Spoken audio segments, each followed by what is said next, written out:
Hey everyone, thanks for joining us today for today's webinar on introducing private orbs. I'm very excited to launch this new feature here at CircleCI, where folks can start to now privately share configuration across their organizations. Joining me here today are a couple of different speakers.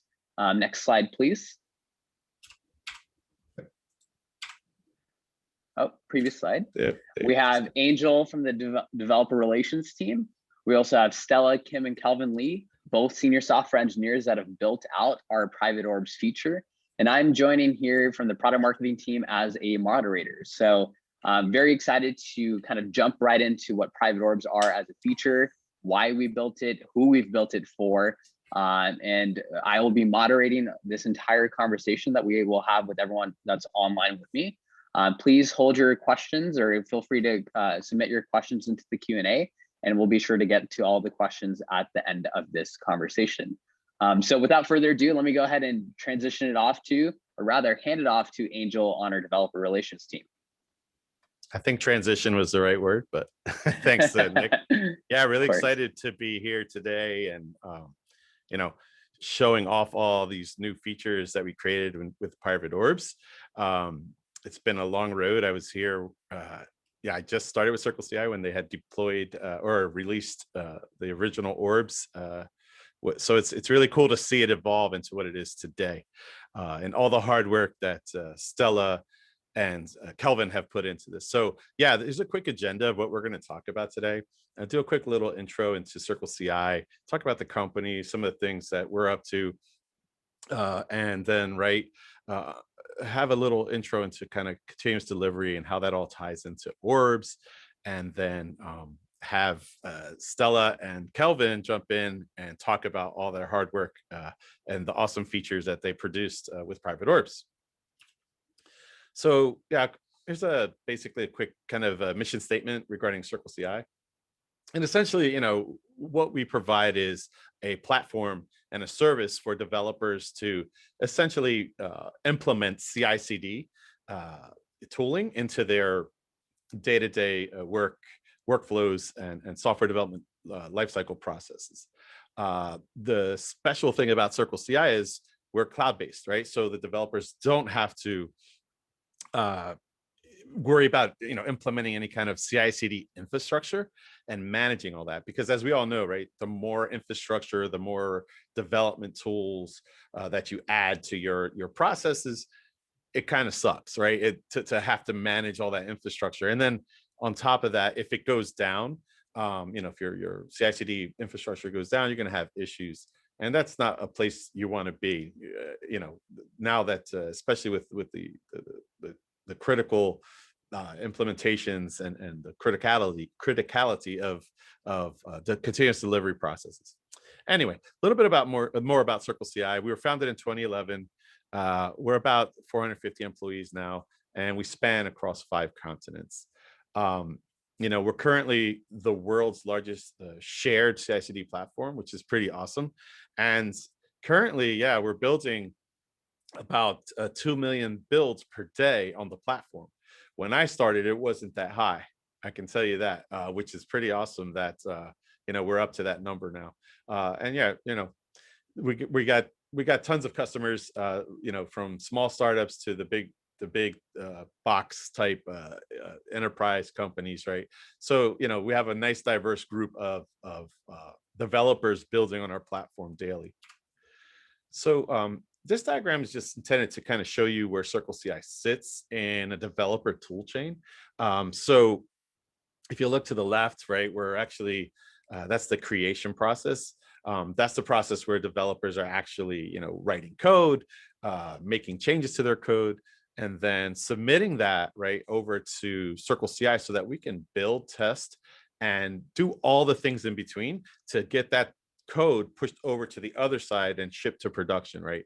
Which is on the right side, kind of like the deployment process, right? So again, right, we sit in the middle of all of those software development practices, and we automate all of the things that you need us to automate for you, right? So that you can get your software out reliably, consistently, and as quickly as possible. here's a nice diagram that I like to show, especially about like kind of the architecture, an overview of architecture of CircleCI and the platform. One thing I would like you to note is, to the left, we have a graphical user interface, which is used to kind of share feedback, right? So the interface is there for developers to understand and dig a little deeper into the feedback that the system gives. So when you make changes to your code, the interface will enable you to go ahead and check on the status of that build, right? See if it's done, see if it's failed, all that good stuff. And then we also have a command line interface, which you can actually do a bunch of other things, right? If you're down to use the terminal or you're used to using the terminal, the CLI tool is actually a really cool kind of interface right into the CircleCI platform without having to go into too much of the dashboard if you're not a GUI type person.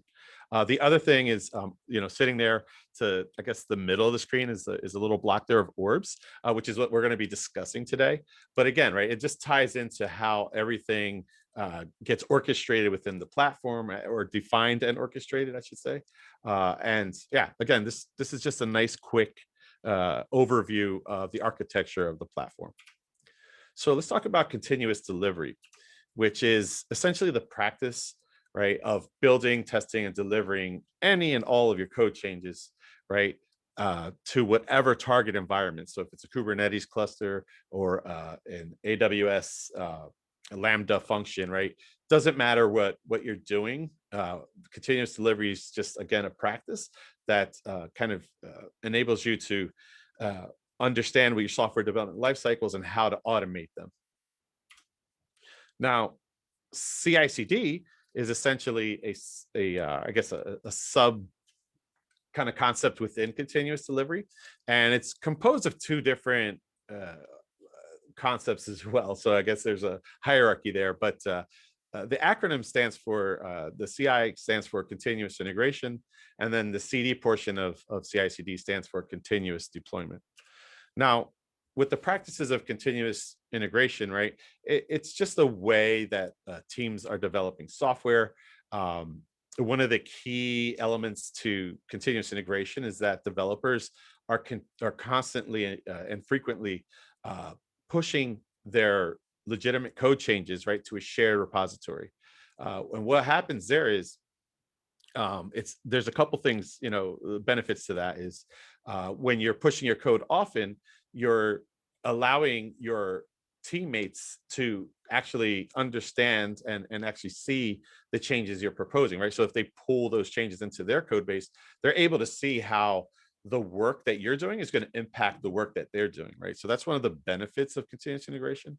The other benefit is once you pair that up with a platform like CircleCI, you can then start, automating all those things and quickly get feedback on those changes that you're making, right? So if you have a build that's occurring, right, you push some code, a build starts, you should be able to get very fast feedback, right? The idea is to get the feedback you need for those changes as quickly as possible so that you can either, move on to the next task in your Scrum or fix the problems if it fails, right? So again, right, fast feedback loops and basically collaborating around code, sharing your changes with the team so that they understand how it impacts them. With continuous deployment, right, it's basically the practice of taking that CI work that you've done and automating that to be able to deploy those code changes in a release to whatever environment you're targeting. So if it's, again, Kubernetes or a Lambda, right, the continuous deployment is just the practice, the concept of how do I package up this application, right? And, how do I get that deployed to a target environment? So that's where like continuous integration and continuous deployment go hand in hand, right? Developing the code and then automating all of those processes to have the end result be, right, you're deploying those code changes as quickly as possible, consistently, and with high quality to your production environments. So the way that it's done within the CircleCI platform is we have this concept of configuration as code. So when we talk about configuration as code, the way that you tie those things together is you create a config.yaml file that lives in your code repository, right? And to the right, I have an example of this. And this is a CI/CD pipeline that's implementing or using the orbs, right? That we're going to be talking about. If you look at that third line up, that's the definition for an orb that we're going to use, which is our partner Sneak. They have a nice security scanning tool or vulnerability scanning tool that developers can implement in their pipelines. Again, the benefits of this, right, are again, you're defining your code in this pipeline file or configuration.yaml file. It will execute the commands defined within your pipeline configuration, and then it will orchestrate, right, how those jobs are executed based off of what we call a workflow. And the nice thing is that this YAML or this pipeline configuration file lives in your code repository, and it's also versioned so that developers could take the opportunity there to branch out into a different, create a new branch and then make changes to this pipeline. They can interact with it without having to kind of, I would say change the master branch or something like that, right?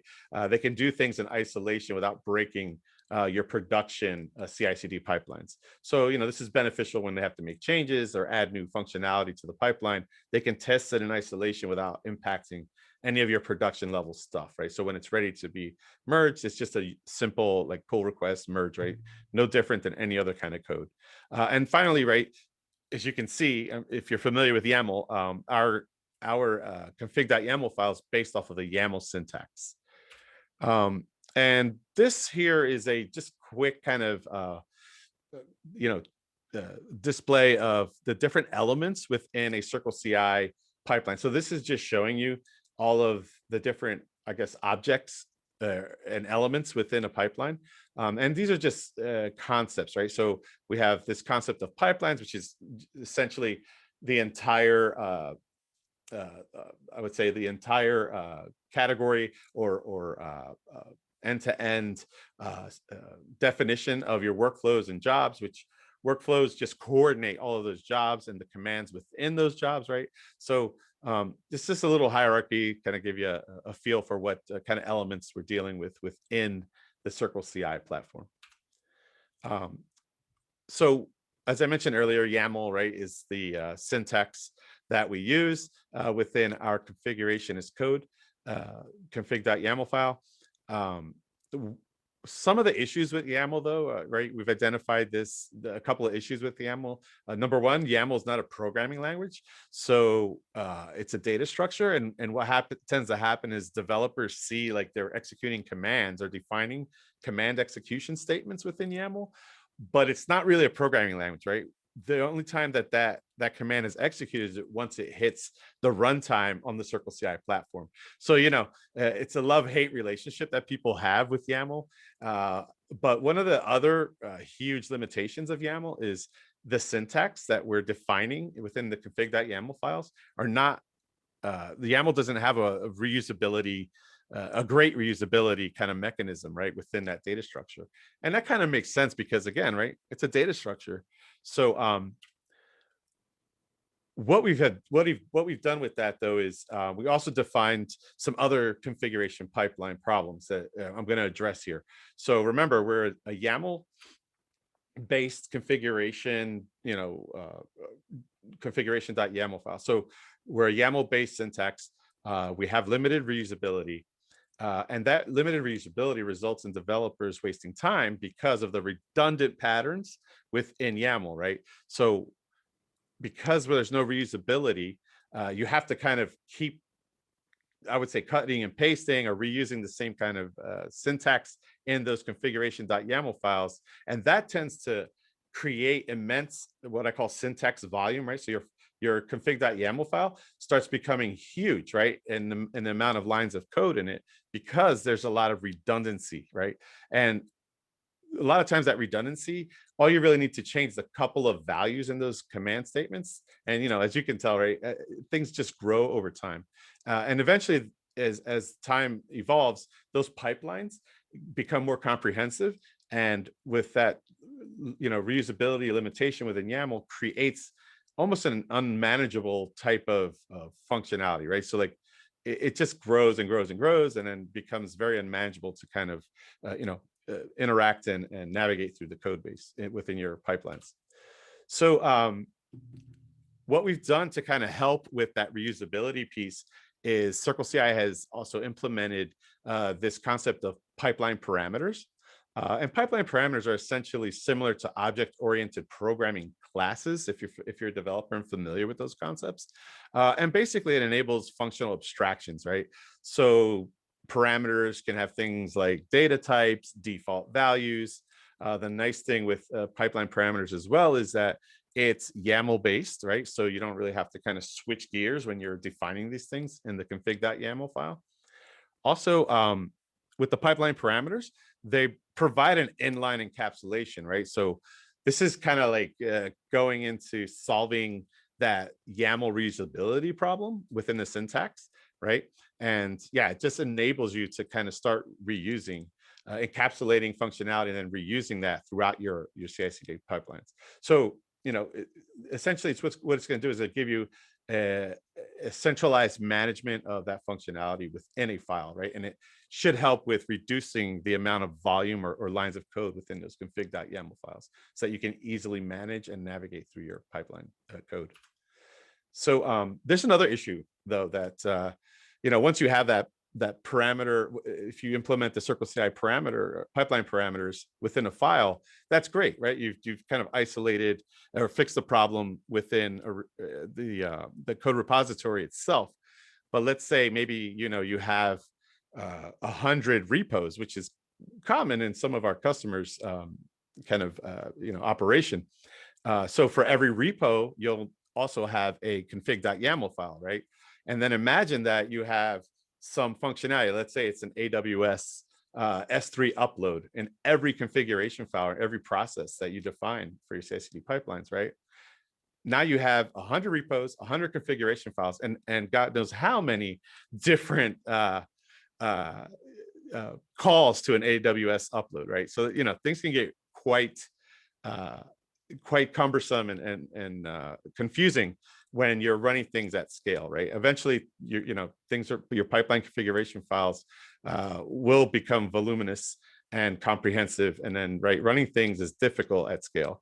It also, pipeline sprawl also has this tendency to decentralize, the functionality. So that's what I'm talking about when I say you have 100 repos, 100 configuration files, right? And all those configuration files might be doing something different, different commands, but they all might be, the same pattern, which is again, the S3 upload.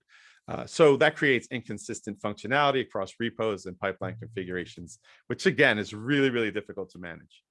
So the way that we've actually solved the pipeline sprawl problem is by creating this concept of orbs, right? And essentially, orbs are a package of CircleCI YAML configuration, right, that contains all of that, that encapsulated functionality that is extremely reusable within your config file. And here's a nice kind of implementation of an orb. As I showed you earlier, it's the same example, but I kind of just highlighted some of the things there. You can specify which orbs to use. The orb releases are versioned, right? So that when you make changes to the orb, you'll have like a build number or a version number to help you understand, which functionality you have within your orbs. Also, these orbs are created and then shared, right? So we have this concept of an orbs registry so that you can centrally manage all of that functionality in one place. And that's through the orbs registry. Now, this is, orbs registry was created a couple of years ago. It's been around for a minute. And this is, again, this is a different view. this is, so what I showed you earlier was how you implement an orb. This is how you would actually develop an orb. So not only can you, use what's in the registry, you can also create your own and share that functionality with either, your team or the public, general public, right? So if you want to open source an orb, you can do that. And these are, again, just the kind of the three configuration file components that our orbs or our parameters can kind of take action on, right? And these are the key elements, by the way, to the CircleCI functionality. So yeah, with public orbs, we created, again, this registry, right? So that gives you that centrally managed location so that you can, use and publish your own orbs, which, again, we have a ton of partners that we share customers with, right? So with CircleCI, our partners want their developers to be able to use their tools within their CI/CD pipelines, which is why Orbs is such a strong kind of feature for our partners. They can, basically create Orbs that integrate and implement their tools functionalities, so that, again, our customers and their customers, the shared customers, can, implement all that functionality into their CI/CD pipelines with almost effortless, right? Yeah, it's just effortless kind of integration, so to speak. So having said that, right, the issue with public orbs is that some organizations just want to have their orbs published privately to their organizations only. So right now I'm going to go ahead and turn it over to Stella and Kelvin to talk about the awesome stuff that they've been creating for us and releasing in the private orbs launch here. Great. Thank you so much, Angel. If you could go to the next slide. Since we've launched public orbs, thousands of developers and engineers have used and enjoyed their experience with them and the benefits of reusing their configuration. However, many of our users coming from larger organizations have tons and tons of repos, and oftentimes those repos are shared across many teams, which really highlight the need for reusing configuration, but they want these benefits without actually sacrificing privacy. With that being said, we're super excited to announce the release of private orbs. They actually accomplish this by offering increased privacy, efficiency, and enabling internal sharing across a bunch of teams. So at the privacy level, your intellectual property is actually going to remain inside your organization. You now have the choice of whether or not you want to make something open source or public. With regards to efficiency, organizations that previously didn't feel comfortable using public orbs for compliance reasons, they now can feel comfortable knowing that nothing can get leaked to the public. And finally, now that we have the ability to share private orbs internally, it makes accessing these little bits of configuration really seamless through the use of our CLI.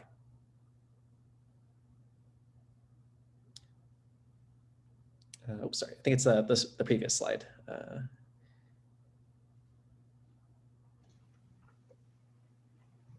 Previous slide, please. Thanks. Hi, I'm Stella, and I want to just quickly specify what the permission levels are. So only administrators on ScalePlan accounts can create and publish semantic versions of private orbs. Commands that users who have read and write access will be validating and publishing dev versions as well, and listing any private orbs that they have access to under that same organization.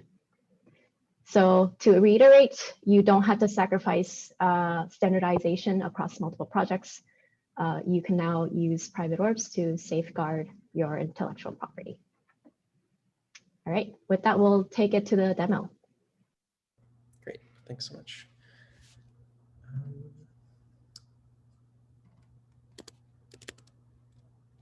So today we're going to be demoing sort of an example of how you could use private orbs. But before that, for people who haven't used orbs at all, it might be important to understand why we built Orbs in the first place and what life was like without Orbs. So to demonstrate this, we're actually going to be interacting with a couple things today, which is YAML files, the browser, and also our CircleCI tool, which is publicly available. So just as an example, the CircleCI command is, Angel referred to, alluded to this earlier. You can perform a bunch of actions that interact with your CircleCI pipelines. In particular, we're going to be using it today to create and publish our own orbs. So to start this off, I've created an example of a configuration file, a config.yaml here. And it's going to encapsulate a few things that I think are quite common in the world of delivering software. And some of those steps that I've included here are linting, testing, building, and deploying your application. And within each of these jobs, there are a pair of steps. In the wild, your application will probably have more steps, and we have a workflow to orchestrate them all in sequence. One important thing to note here is that just to remain agnostic to your technology or your language of choice, we're not actually going to be running any of these commands. We're just going to be echoing a message to denote success. So to actually test this and see what it looks like when we actually build and run a pipeline, I'm just going to make a change and push the code to my VCS of choice.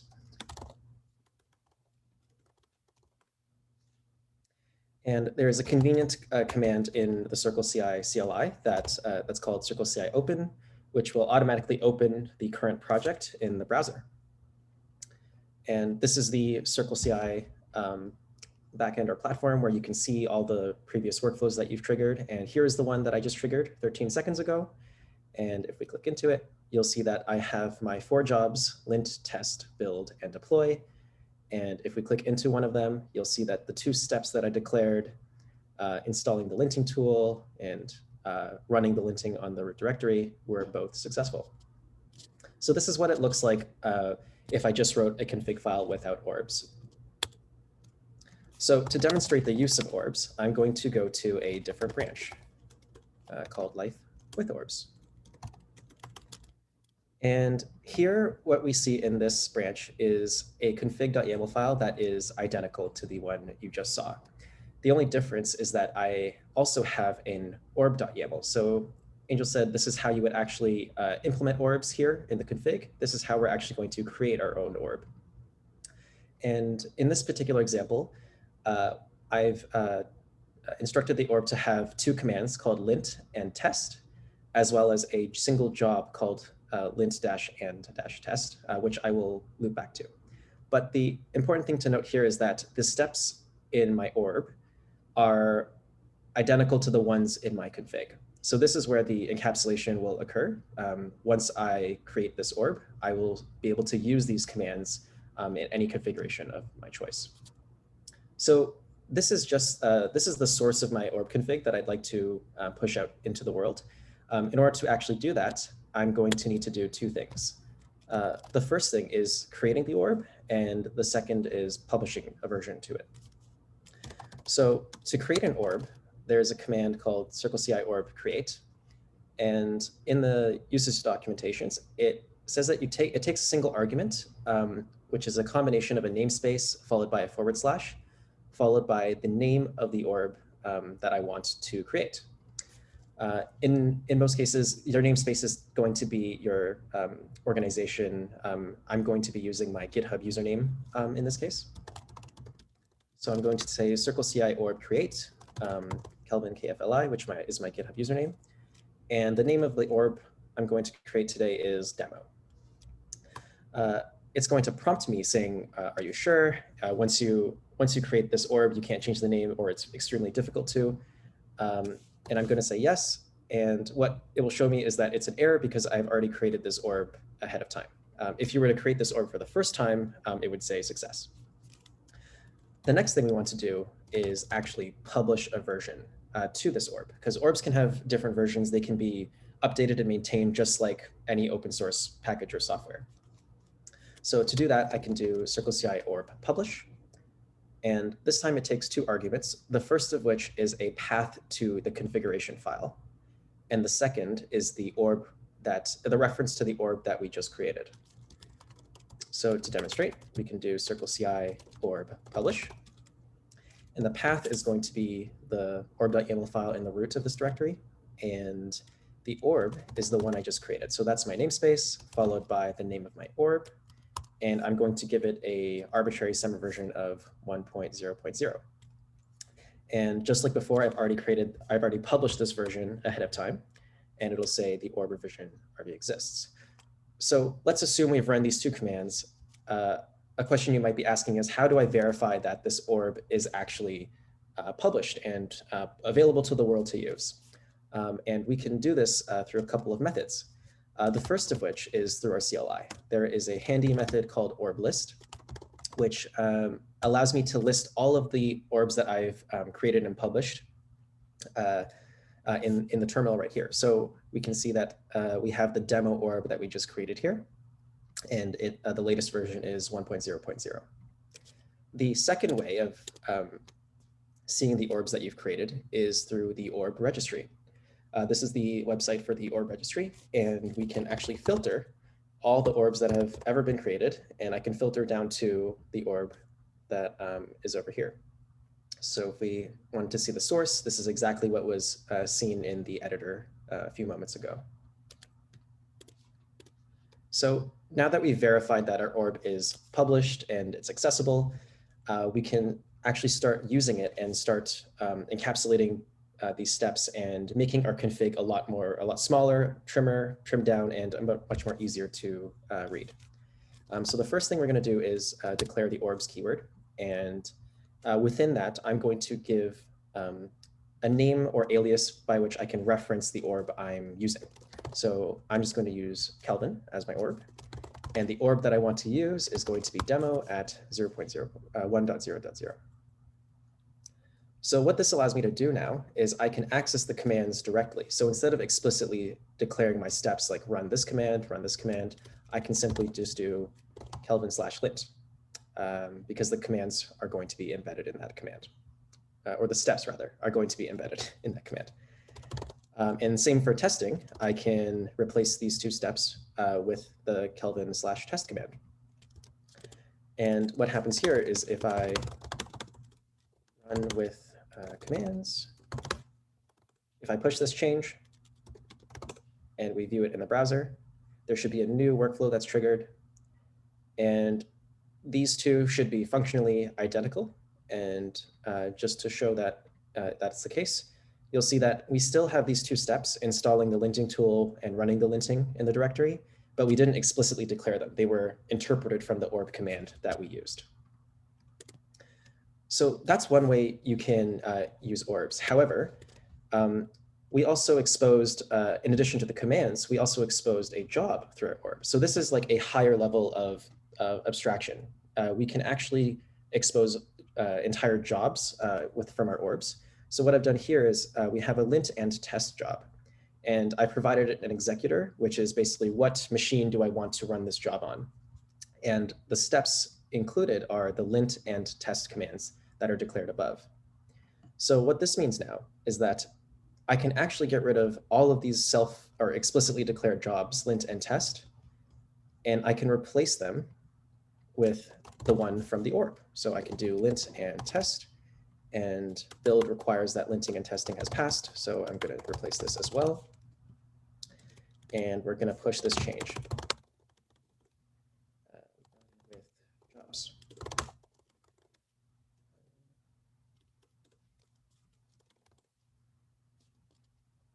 So just like before, a new workflow should be deployed. However, instead of 4 jobs, we have 3, because the first job is consisting of both our previous jobs.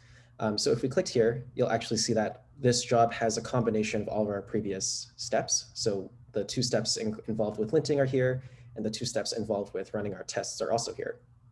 So our pipeline will perform the exact same steps in the same order. It's just that writing our configuration has been made much easier. The last thing I want to show is that because orbs are just packages of reusable configuration, you can actually use orbs within other orbs. So here is an example of creating a new orb using an existing public orb. So the demo orb is declared here just like it was in our config file. The only difference is that I've actually declared it in our orb config, our orb.yaml file here. And in this new orb that I'm going to publish, I have a single job that actually combines all of the 4 steps that were demonstrated previously. So linting, testing, building, and deploying all within a single job. And the steps involved are linting and testing from the public demo orb, followed by build and deploy, which are declared within the orb itself. So I've already published this version of the orb just to show that it is in fact declared, or published rather.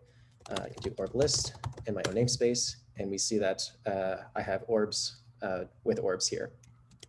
So now our previous config actually doesn't need jobs at all. We can simply, in our workflow, run the single job that has everything. So if we were to make a change here just to trigger a new deploy,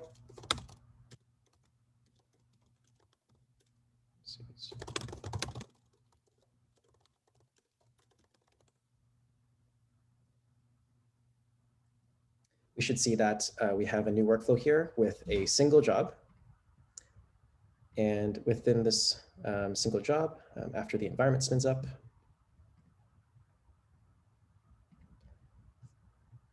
there we go, it's finished. There we go. We can see that all of the steps that were in the very first example we saw can be found here. The only difference is that they are now belonging to a single job as opposed to 4 separate jobs. So a common question that, or a common problem that a lot of our users ended up asking was, what if I didn't want to expose the details in build and deploy? Maybe testing and linting was okay, but I don't want to reveal too much about my infrastructure. And this is where I'm going to pass it off to my colleague Stella, who is going to demonstrate the use of private orbs. Thanks, Kelvin.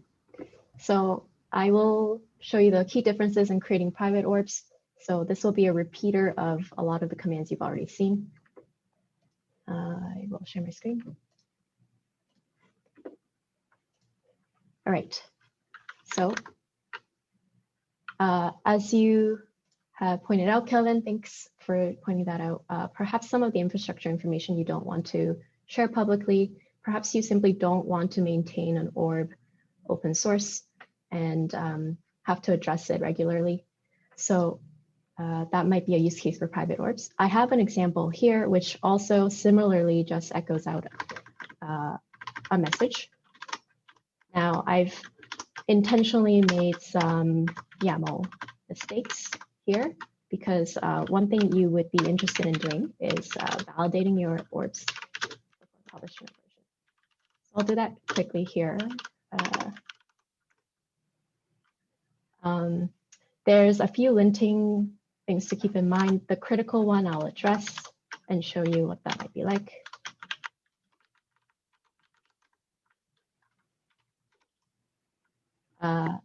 I've addressed the issues, and you can now have some confidence that you can publish a version of this.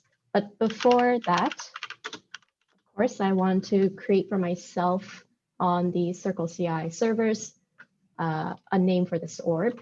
It basically creates a record on our servers. So what I will do is run create again, just as a reviewer. To do so, you give it the namespace and the orb name. Now you'll note that there's an optional private flag that you can pass. This is how you can specify it's a private orb. So I'll do this right now. So my namespace is the same as my GitHub username. And for this orb, I'll say a private build.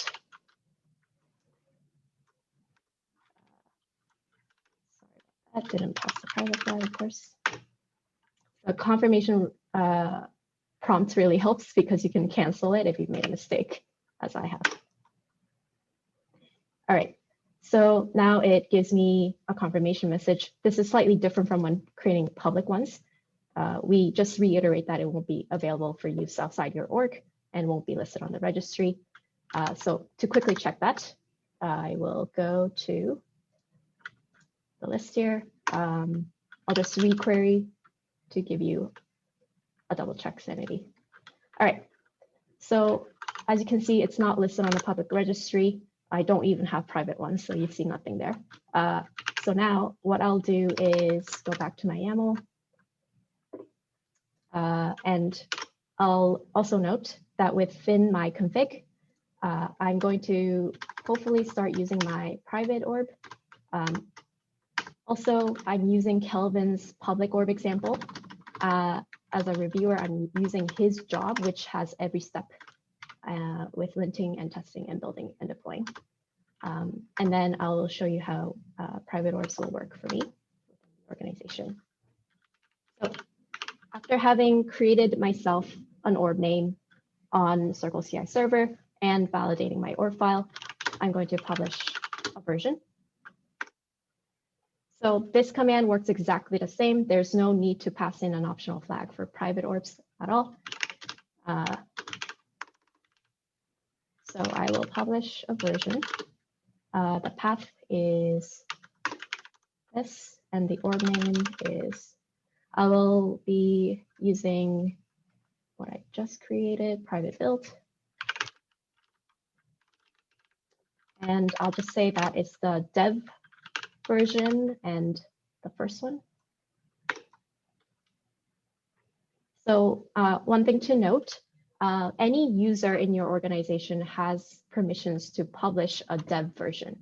I will go and refer to our documentation on this, just to give you double check information on this. So namespace creation is the owner, orb init or create is owner only. Publishing a development version, which I've just done, is member of org. And publishing a production version is owner only. These permission matrices have not changed for private orbs. So in addition, it will expire in 90 days. So this is something you can keep in mind, and it can be overwritten by anyone in your organization. So this is a dev version. And you really want to publish a dev version so that you can confirm that the build works before releasing it semantically. So this is what I'll do now. For the sake of the demo, I'll just add a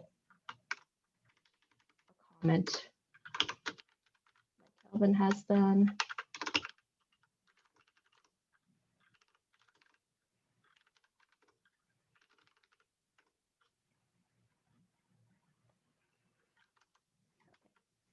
So now I'll go look at the build.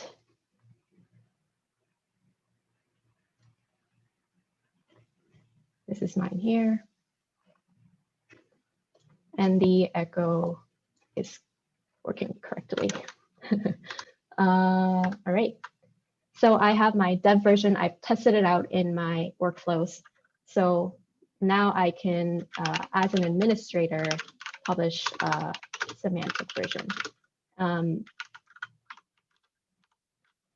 Now,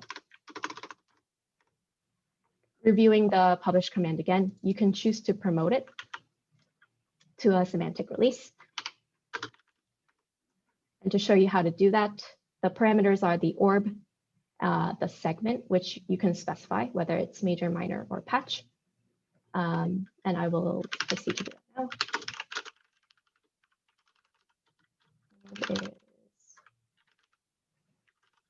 Let's see, I could probably specify patch. Okay, so as you can see, it's incremented it to the patch version.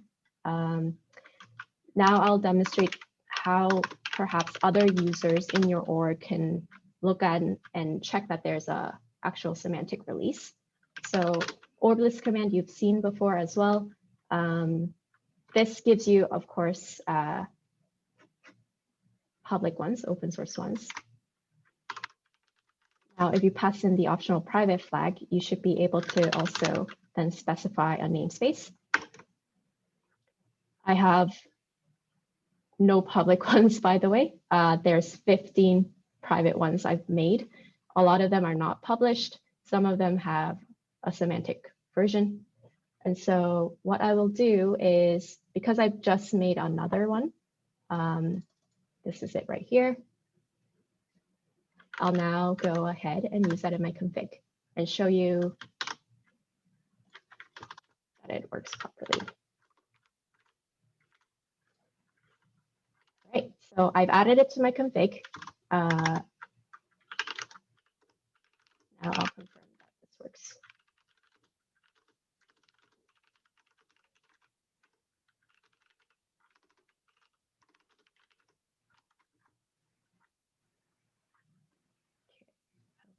Main branch. All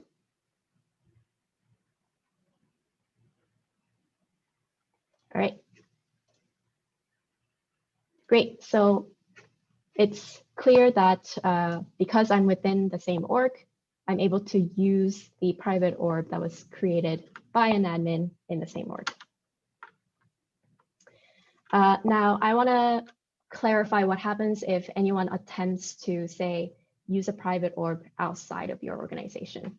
So, all right. Let's, for the sake of demonstration, pretend that I somehow know Kelvin has a private orb.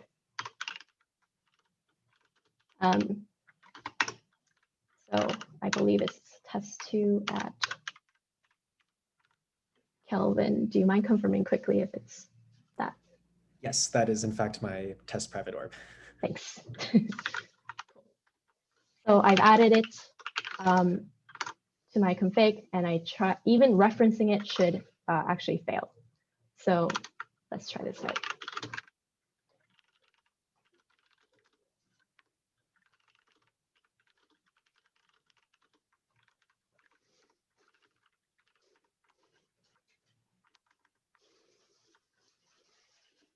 All right, as you can see, the error message here is that that particular private orb was not found on the orb registry. So of course, it's not found on the orb registry since it's private, but what I wanted to show you and confirm and reiterate is that any orb that is authored on another organization should not work under mine. Even if I were to say be a user with write access or read access in Kelvin's org, this build would not work because this build is used in a project outside of Kelvin's organization. All right, with that, I wanted to also quickly mention that if you're completely new to Orbs, and we often recommend the Orb development kit to help make the first Orb authoring process a little bit smoother, the command that we recommend for your very first Orb is orb init. That one also has a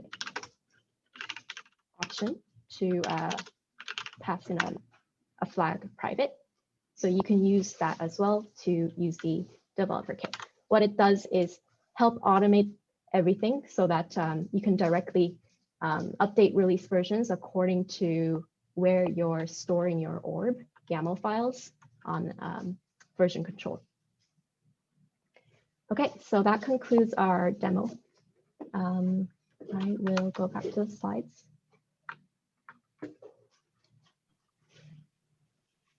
So awesome. We'll open it up.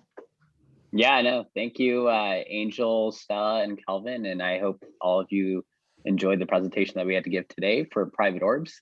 I see that a couple of you have already asked several questions, so we'll open it up for questions now. And there are a couple that overlap.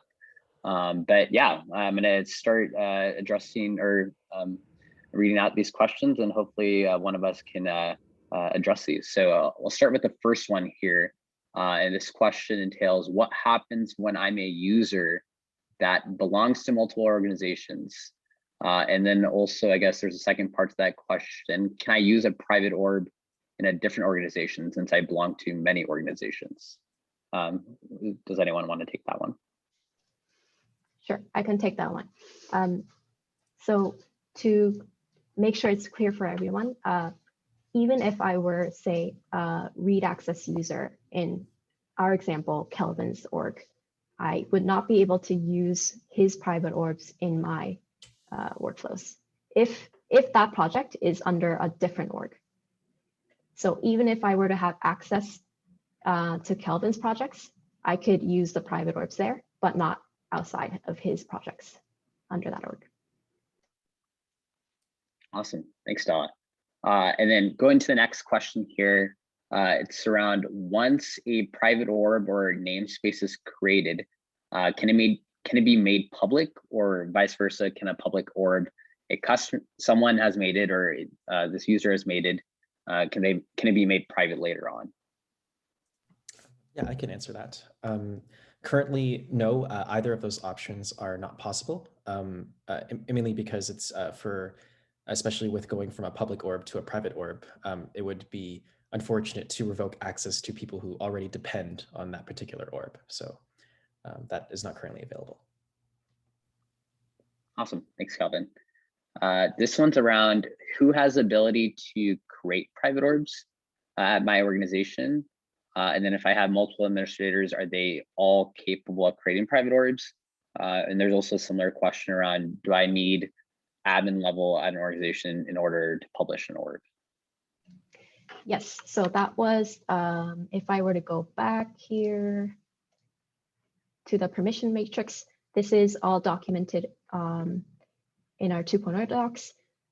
So orb creation is admin only. Publishing a dev version, anyone with write access should be able to do it. Production versions, though, are also admin only. I hope that answers the question. Great, thanks, Stella. And then when can I designate access to certain private orbs to certain folks in my organization?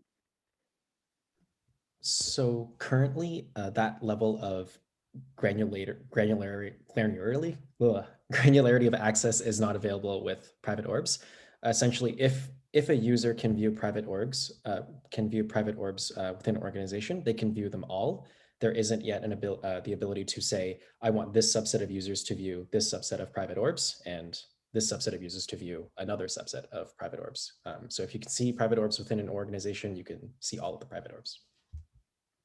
Definitely, and yeah, I would echo that. Since private orbs are restricted to an organization, that's definitely what the highest priority and request was by many organizations. So at some later point, we do want to make that available to everyone in terms of subsets. So Orb A to this subset, and Orb B to another subset. And then another question around, is there a UI tool or something similar to list all private orbs at a given organization? Yeah, that's a good question. That's something that's coming up on our roadmap in the future. You will be able to see a list of private orbs that you are using under the app UI. Awesome, great. And can private orbs be shared across piggybacked organizations, such as someone on a shared plan? Yes, currently that is possible. If your organization is piggybacking off of a scale plan, both organizations, both the child and the parent, can both have access to all of the private orb functionalities. Awesome. And then I think we have time for maybe 2 more questions, so I'll ask these 2. So what's the difference between unlisting an orb and also private orbs? Yeah, that's a good question as well. So in our demo example, I somehow got wind that Kelvin has a private orb. So I tried to use it in my organization. So unlisted orbs would let you do that because it's across all of organizations. There would be nothing preventing me from using it if it was just simply unlisted. But as you could see, I couldn't use it because I was not working on a project within his org. Awesome, thanks. And then actually, I think we have time for another 2 more questions. So do we need the same image if combining multiple orbs? The answer is no, but essentially orbs can either expose commands or jobs. I think the key thing is that the image or the executor is at the job level. So if the orb, let's say you wanted some functionality in an orb, but the job that they exposed used an image that you didn't quite like or want to use, you might be able to recreate the same functionality by picking at certain commands and declaring your own job with your own image. But there's nothing enforcing you that I must use the same image for all of these commands. You can declare them at the job level within your config.yaml. Awesome. Thanks, Alvin. And this is a question regarding when private orbs will be made available to performance plan, and then if so, when. So I know for our scale plan organizations, it was a very highly requested feature, since a lot of them work with many repositories, so even hundreds to that nature. So standardizing configuration and being able to privately share it across all these projects was important, especially for these organizations that work in industries with high compliance regulatory and just compliance requirements, right? So we wanted to prioritize for these large enterprise organizations at first, and we do want to offer some form of it available to other plans, but currently we do not have a timeline set for it. But yes, definitely a very highly requested feature from our large enterprise organizations with these requirements. Great, so that was that question. Then last question, and then we'll wrap up for today, is do you recommend publishing the semantic versus inside of a CircleCI pipeline as opposed to local publishes? Not sure what question entailed. Oh, that's okay. Sorry, we'll follow up with you in an email. Let me just ask one other question. I read CircleCI's private orbs documentation, and I'm curious about the configuration validation command regarding why we have to pass the org name again. So for config validation, at the moment, we require users to pass in the org name just as a way to authenticate that you are who you are. So in order to actually authenticate your config validation, previously, because all orbs were private, you could essentially access anything, but we need to make sure you actually belong to the orb. You belong to the organization that you're trying to use orbs from. So I hope that answers why you need to pass in that value. So it's equivalent to like a username, right? Essentially, for the most part.